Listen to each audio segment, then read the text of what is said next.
If you want something out of life, if you want to change yourself, if you want to acquire something, if there's some goal that you want to reach, that is really not easy as some people will make us feel.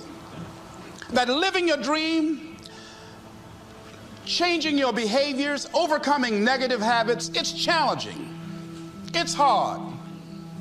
Most people go through life never discovering what their talents are. Most people never develop their talents.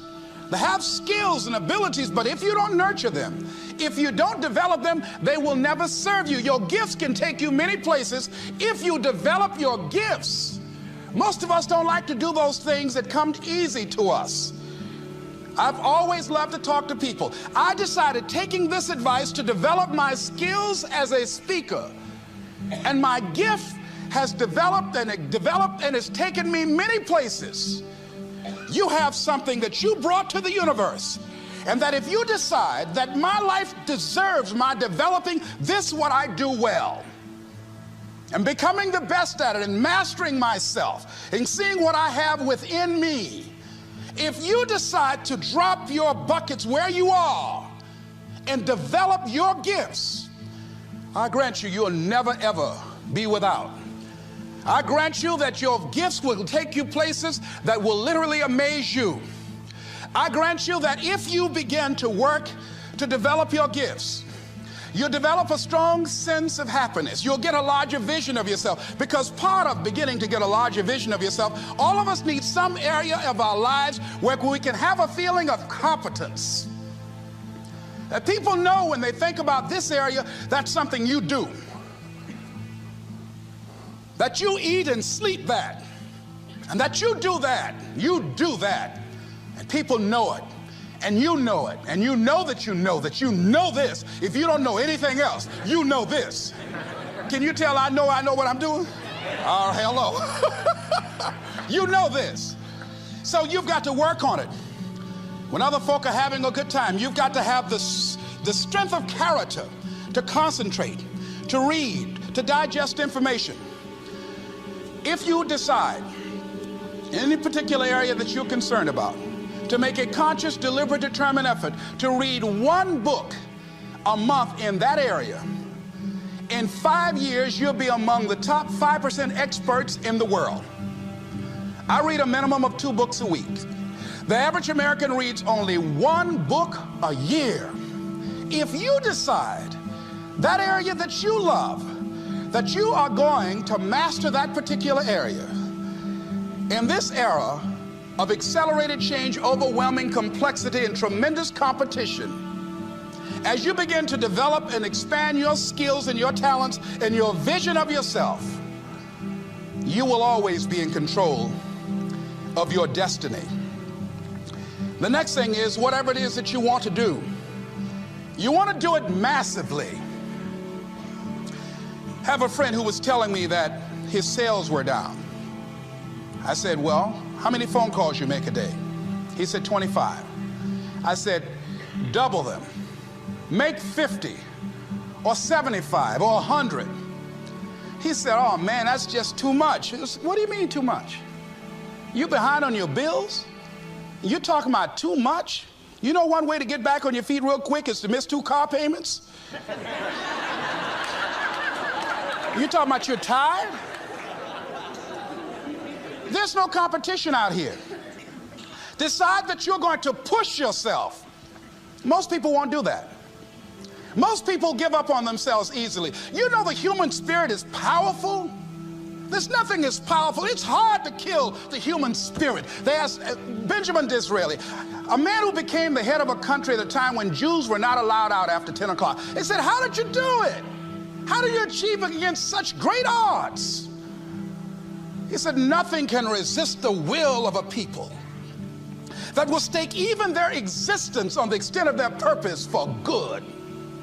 That when you have a made-up mind, when you decide that you want to do something, I was reading something the other day, he said, the power to hold on in spite of everything, the power to endure, this is the winner's quality. The hunger, the ability to face defeat again and again without giving up. This is a winner's quality. You have that quality within you. When you're hungry, you don't care about the facts. You don't care about the odds. Doug Williams played for the Washington Redskins, quarterback. John Elway of the Denver Broncos in the Super Bowl. Everybody was talking about Elway.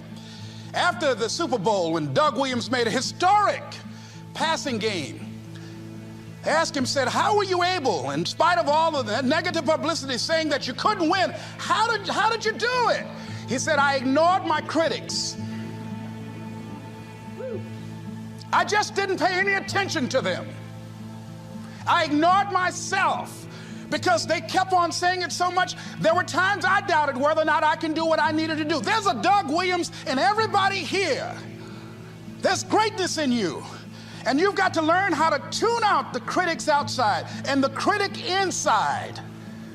And since I'm going to do this, I'm going to harness my will. And I'm not going to let anything stop me. I deserve this. I'm going to do it until. And this friend, I told him, said, start increasing your calls. I said, I make 100 calls a day. I got a callus in my ear. My ear kind of dark, you can't see it, but it's there.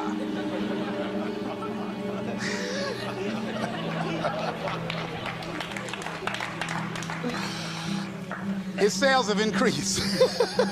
He's working harder now. The other thing is that if you want something, you have got to be relentless. You've got to learn how to become resourceful. You've got to learn how to become creative. When crises strike in your life, and in the Chinese language, crises mean danger, but it also means opportunity. And this is an opportunity for you to grow.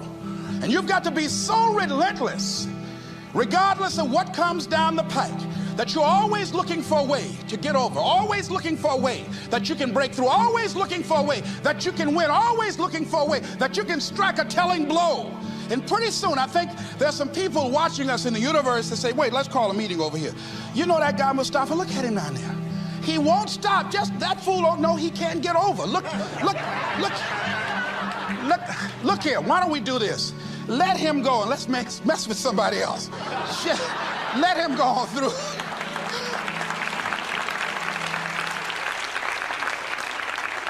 Life will just get tired of whipping you sometimes. And just say, let's just let this one go. I believe this. Now, no one has told me this, but I just kept on kicking.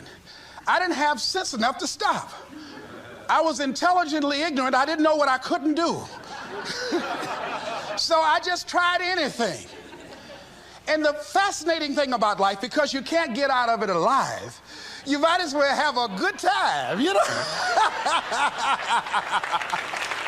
You might as well have a good time.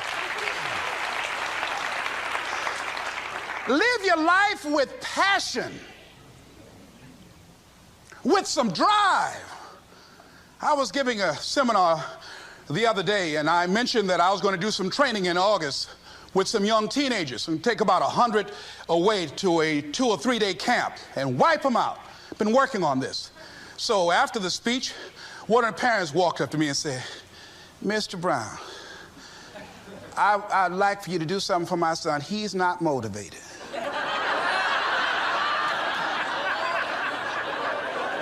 I said, I wonder why.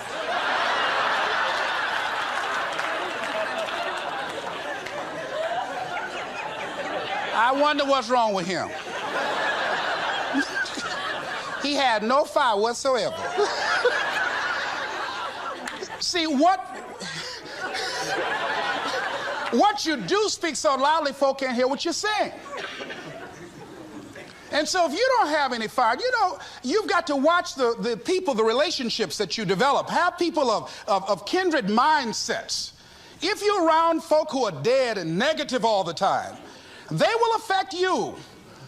You want people that are around you that have smiles on their faces, looking good. I was telling a group last week, Abraham Lincoln refused to hire a guy because of his face. They said, but the guy can't help it. He said, anybody over 30 is responsible for their face. If you have some depressing face looking at you every day, it affects your blood pressure. Keep these dead faces away from you. It's contagious. This is serious. So you've got to watch your countenance, watch your face, have an uplifted expression, watch your body posture. All of these things affect you psychically. You got to be the kind of person that you are fearless. Fearless. Folk leave fearless people alone. There's some people walk through a neighborhood and every dog in the neighborhood would bark at them.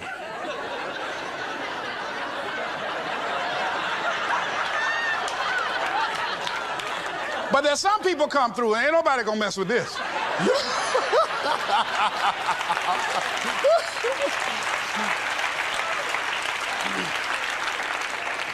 You are unstoppable. And because you are unstoppable, because you've got power that you haven't even begun to use yet, you owe it to yourself to release your brakes. How many of you have had the experience of pulling out of your driveway and you mashed on the accelerator and the car was just going, it couldn't move, and you mashed harder and it couldn't move, and then you discovered you had your emergency brakes on. And then you release those emergency brakes and it goes, choo! Have you ever had that experience before? Most of us go through life with our brakes on, holding back, not giving all that we have, not sharing all of ourselves. Most of us go to our graves still holding on rather than releasing it. What are some of those things that keep us from releasing it? Because of past experiences, past defeats, past pain. We look back, well, it didn't work out then. It probably won't work out now. Many people get confused their performances with who they are. I was reading Pat Riley, the coach of the Los Angeles Lakers.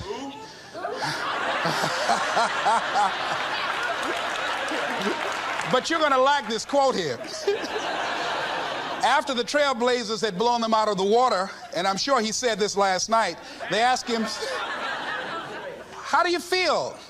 He said, tonight we were exposed for what we are right now.